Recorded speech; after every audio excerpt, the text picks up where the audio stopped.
네, 오늘도 저희 연합인표에서 선임 기자, 선재규 기자 나오셨습니다. 안녕하십니까? 안녕하세요. 안녕하세요. 이제 자, 월요일도 뵙네요. 네, 이제 월요일도 뵙네요. 하루 다 예. 뵙겠습니다. 오늘 아주 양복을 입으셨는데 보기 제가 좋습니다. 예. 100년 만에 입었습니다. 이제야 저희들이 뭔가 서로 컨셉이 다 조금씩 맞아 들어가는 복장부터가요. 네. 시청자 여러분들도 아마 좋아하시겠죠. 네, 그럴 거라고 일단 믿고 가겠습니다. 저희가 항상 이제 화요일 날에 주말에 있었던 뉴스들까지 쫙 이제 업데이트를 하려면 뭐 내용도 많고 좀 버거웠는데 이제 월요일 날 뵈니까 주말에 있었던 이슈들을 더 빨리 좀 업데이트를 할 수 있어서 좋은 것 같습니다.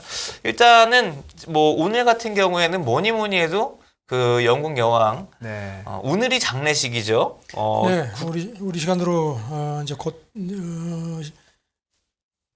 이게 오후 2시 반에, 그러니까 런던 시간은 오전 6시 30분부터 하는 걸로 되어 있습니다.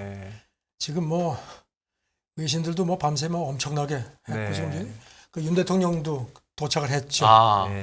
뭐 14시간 이상 줄을 서가지고 이렇게 여왕 그 관 참배하고 했는데 이제 그게 곧 마감이 되구나 이제 본격적으로 장례식을 국장을 시작한다고 합니다. 대단하네요. 외국 그 분들도 다 똑같이 이렇게 하시고 그러시나 봐요. 똑같이 뭐 그 축구 그 베컴 선수도 뭐 12시간 줄 서가지고 이렇게 그 참배했다 그러고. 그러면 윤 대통령도 가서 12시간 아니 그 정도까지는 그건 아니고요. 정상들은 이제 정상들은 따로 별도로 들어가고요. 해서 조금 전에 뭐 바이든 대통령이 뭐 그 관 옆에서 그걸 봤다 그래가지고 뭐 방명록에 서명했다는 기사도 들어오고 했는데요. 일단 그 장례식이 이제 이렇게 되고 우리 시간으로 오늘 오후 8시 정도까지 이제 국장을 하고 그 다음에는 이제 가족들 위주로 해서 이제 그 조지 성당인 그 윈저성 거기는 예배당에 묻는 절차까지 해가지고 우리 시간으로 내일 새벽 3시 반쯤 완전히 끝나는 걸로 그렇게 되어 있습니다. 뭐 지금 뭐 외신들이 요란합니다. 그러게요. 자, 이게 사실 영국 같은 경우에는 엘리자베스 여왕이, 그러니까 여왕이 워낙 오래 통치를 했고, 사실, 그 연세도 정말 많으시고, 이분이 최장 기간은 아니시죠? 그 군주들 중에? 제가 보니까 뭐 루이 14세 이후로는 그렇죠. 또 처음, 제일. 영국에서는 뭐 영국은 최장이고요. 그 전 세계 군주 가운데 뭐 루이 14세? 말 빼고는 가장 76년인가. 그렇다고 하더라고요.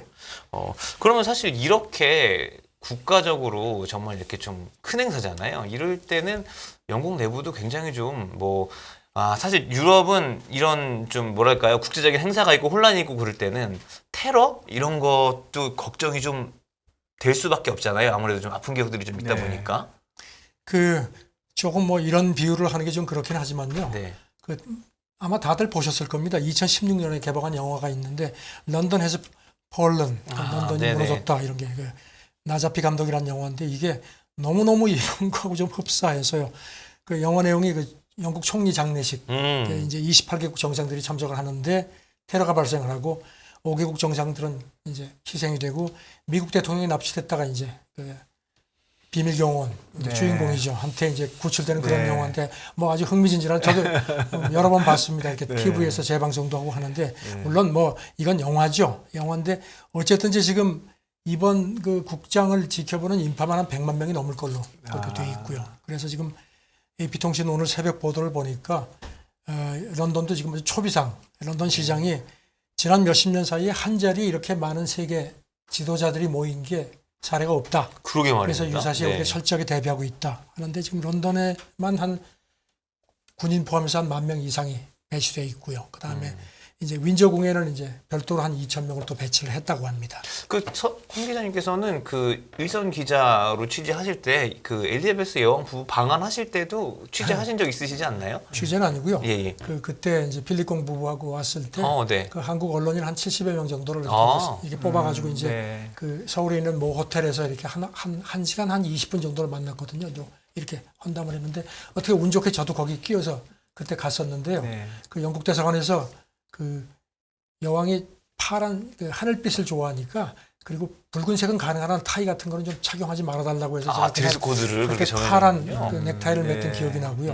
5명씩 이렇게 그룹을 해가지고 이제 여왕 부부가 이렇게 오면서 환담을 하는데 이제 뭐 사실 늘 같은 거니까 그 두 사람이 굉장히 좀 따분했을 겁니다. 근데 이제 저희 자리에 왔는데 그 뮤지컬 얘기가 나왔어요. 네. 제 옆에 있던 기자가 그랬더니 여왕이 이렇게 가다 말고 다시 돌아와가지고 나도 그 뮤지컬 봤다. 그러면서 이제 그래서 되게 적극적이셨네요. 네, 그래가지고 한 3, 4분을 얘기를 하니까 옆에 있던 게 시종이 저로 가셔야 된다고 그래서 갔던 기억이 나는데 이제 필립 남편 그 필립 공이 제가 이제 연합뉴스 에이전시라고 이게 뭐냐 그래서 제가 이렇게 이제 별로 유창하진 않지만 와이어 서비스 라이크 로이터 그랬더니 로이터 그러면서 고개를 끄덕끄덕 이렇게 보고 갔던 기억이 나요.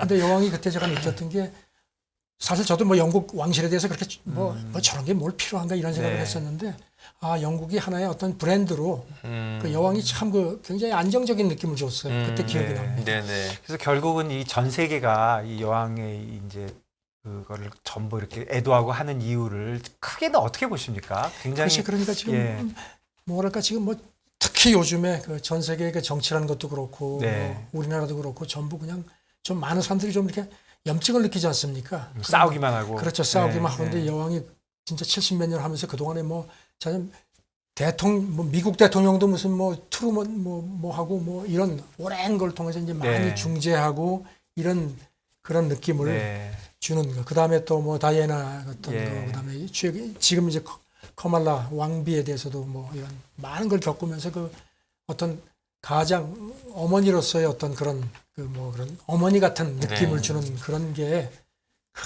많은 사람들한테 위로를 주는 거 아닌가 그러니까 싶기도 지도자들이라고 무조건 뭐 그냥 힘만 쓰고 아니죠. 목소리만 높일 게 아니라 좀 이렇게 어른답게 하는 거를 온화한 느낌을 주고 이렇게 포용을 하고 그렇군요. 하는 그런 느낌에서 그렇게 많은 사람들이 이렇게 추모하는 거 아닌가 싶습니다. 네, 사실 영국 국민들이 상실감이 크겠습니다. 최근에는 영국 굉장히 이제 경제적으로도 어렵고 그렇죠, 그런데요. 어렵죠. 그래도 이렇게 막 14시간씩 줄 쓰면서 이렇게 그러니까요. 대단하네요.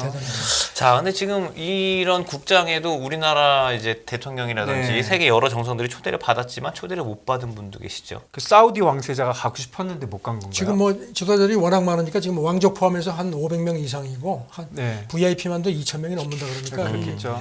그 웨스트민스터 그 사원이 이제 국장 장례식장인데 거기 이동할 때도 전부 버스 정상들도 버스로 다 같이 가는 건데 미국 대통령만 자기 차를 타고 가는 모양입니다. 그리고 이제 지금 말씀하신 것처럼 초대받지 못한 사람들이 꽤 있는데 특히 이제 그 빈 살만 영국 사우디 왕세자 왕실이니까 그분. 사우디도 이제 영국은 국교가 되어 있는 나라들은 전부 초청장을 보냈다고 합니다. 그런데 이제 여기는 이 사람이 이제 영국하고도 그 인권 문제가 좀 티격태격해서 그런지 이 사람은 안 오고 다른 왕족이 온다고 하는데 아예 초청장도 못 받은 나라들도 있다고 합니다.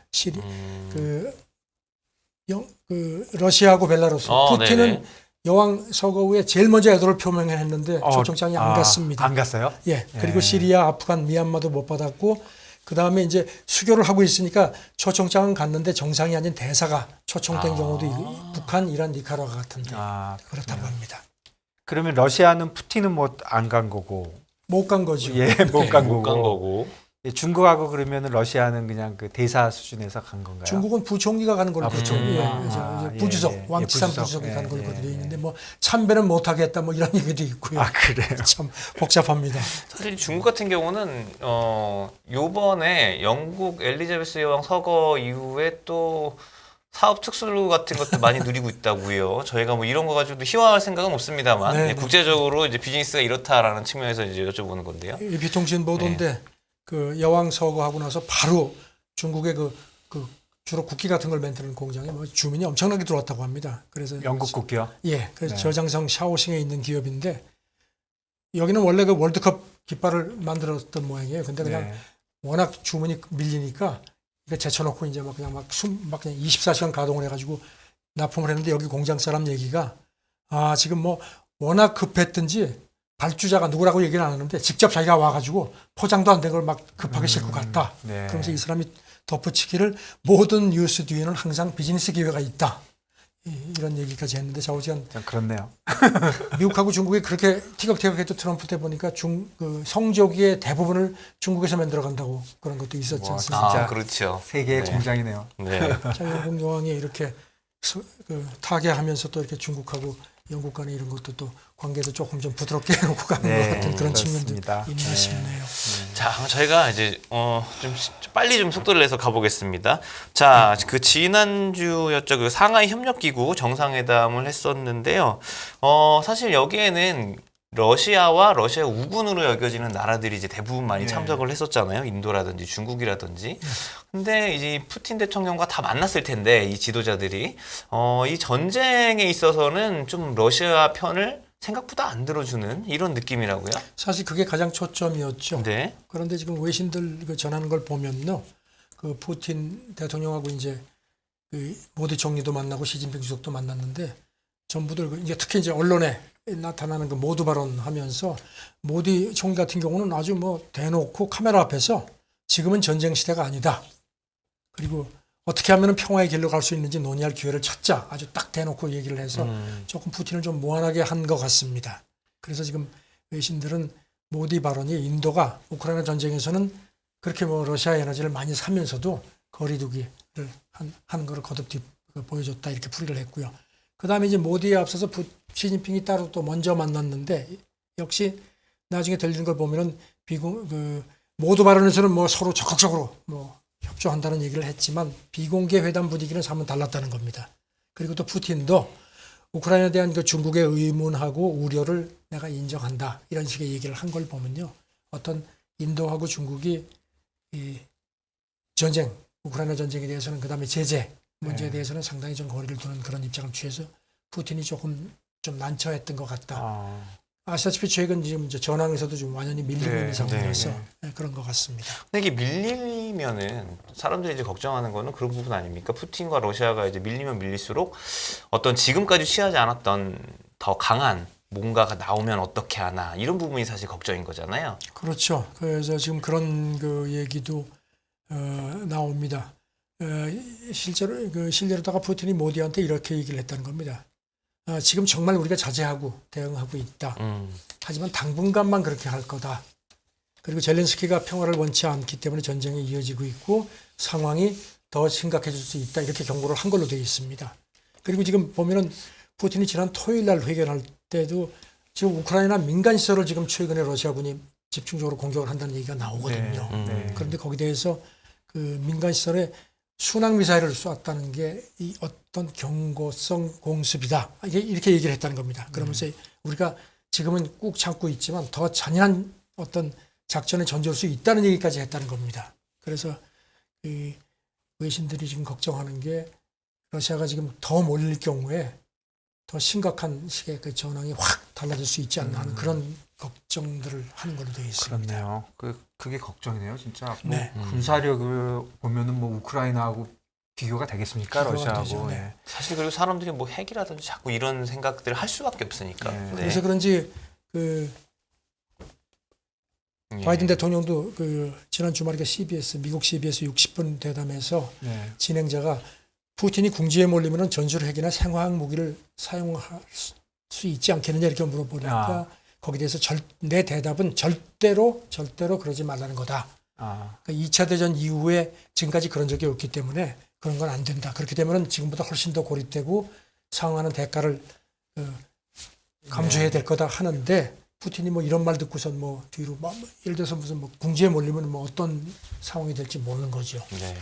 좀 그렇네요. 그리고 좀 그 중국 쪽에서는 그 뭐 동맹 같은 걸로 강화한다고 얘기가 있는데 이게 다 SCO 관련된 얘기죠. 이게 어떤 내용인가요? 상하이 정상회담에서 이제 이렇게 푸틴은 지금 상하이 별 재미를 못 보고 있는데 시진핑은 나름 그 자기 진영을 다지는 그런 성과를 얻었다는 분석입니다. 상하이 정상회담 아시다시피 뭐 인도, 파키스탄, 뭐 이란도 이번에 참석을 했고 뭐 튀르키예도 들어가 있고 그다음에 중앙아시아 지역인데 지금 외신들 분석은요. 이번 정상 이제 시진핑도 이제 그 상하이 정상회담 참석 정상들하고 이제 하나 개별 회담을 했고요. 그래서 이 분석이 이렇게 또 재미있는 분석이 나왔습니다. 미국하고 미국이 그 동안에 이제 뭐 오커스도 그렇고 쿼드도 그렇고 주로 이제 이런 태평양 지역 국가들하고 해서 이걸 어떻게 보면 이제 해양 동맹을 강화를 하는 데 대해서 시진핑은 이번 상하이 정상회담을 계기로 해가지고 육지 동맹을 강화했다. 왜냐하면 이제 그쪽 그런 중국 남중국해, 대만해협 이쪽에 있는 국가들이 되게 중앙아시아라든가 이런 데 대해서 해양 동맹에 대해서 육지 동맹 강화로 대응을 했다.